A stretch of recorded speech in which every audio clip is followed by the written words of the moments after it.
It's September 29, 2016. Surveillance captures a man scoping out an armored truck filled with black buckets.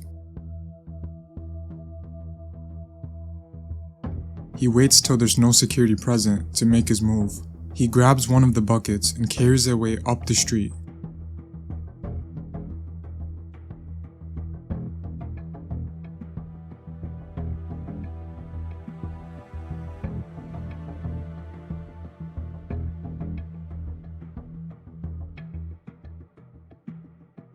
In this shot, he's positioned behind the man wearing a black suit and white shirt.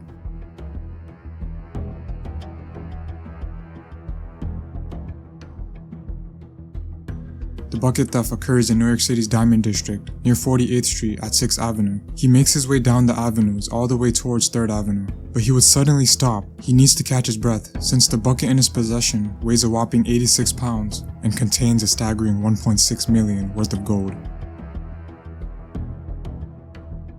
He would continue his trek through the avenues, carrying the gold bucket on his shoulder and back to alleviate the weight. This walk from 6th Avenue to 3rd Avenue for most people is a 10-minute walk, but for this 5'5", 155-pound man carrying over half his body weight, it took an entire hour. He would then call a friend to pick him up with their van. He didn't want his friend to be associated with the heist, so he claims the bucket he's storing in their truck is filled with paint. The man would head to his home in New Jersey, and this is where the surveillance trail ends. The NYPD reviews the footage and are able to identify the suspect as Julio Novello. They sent reports and wanted posters stating that the suspect had stolen $1.6 million worth of gold shavings. Novello denies this by stating that there were 2 solid gold bars. Bars, 2 main bars. Novello knows it's only a matter of time before NYPD catches on to him. He fabricates a plan where he could sell the 2 bars on the black market. These gold bars at their current size would be impossible to sell since finding a buyer with enough cash is unlikely. To solve this, Novello heads towards a Home Depot where he could find the necessary tools such as a power saw to cut the gold bars into manageable pieces. These gold pieces are then sold to multiple buyers in the black market. The $1.6 million worth of gold is converted into $1.2 million in cash. Novello then hands his newfound wealth to his fiancée for safekeeping while he flees the country. His ultimate goal is to reach his home country of Ecuador. He first heads south towards Florida, and he knows that taking a plane to Ecuador would be foolish since authorities are tracking airline passenger movement and it would be game over for Novello. So instead, he meticulously sets out a route where he would be smuggled into Mexico, then use the means of plane and car to reach Peru, where he would finally reach Ecuador by walking. Novello feels safe in his home country and stays undetected for a little more than a month until local authorities find him and arrest him.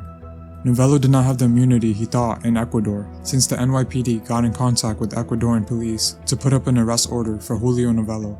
Luckily for Novello, Ecuadorian authorities refused to send Novello to the States to face prison time. Instead, both parties agreed for a 9-month prison term in Ecuador to be a fair punishment. Now that Novello is finished with his sentence, the question became where was the money?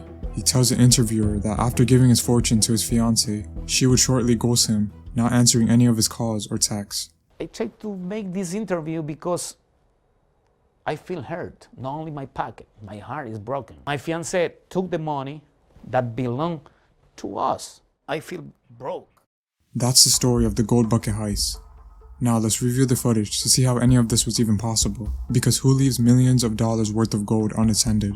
You gotta remember one thing, Novello stole 1 bucket, and through this footage it's obvious that there are multiple buckets, holding large sums of gold. Novello is a seasoned thief, and this isn't his first time he's stolen from a cargo truck.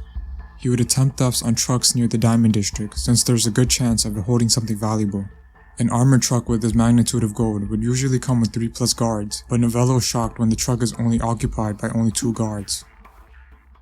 I can't believe this armored truck just take care of for 2 guys. He's even luckier when one of those guards left to handle business elsewhere. So this left only 1 guard to secure the gold and gave Novello an even greater window to snatch a bucket. The sole guard then went to the front of the truck to retrieve his phone. Novello took this 10-second opportunity of no security and ran with it. This seemed a little too easy and convenient, so authorities would question the 2 guards and confirm that it wasn't an inside heist.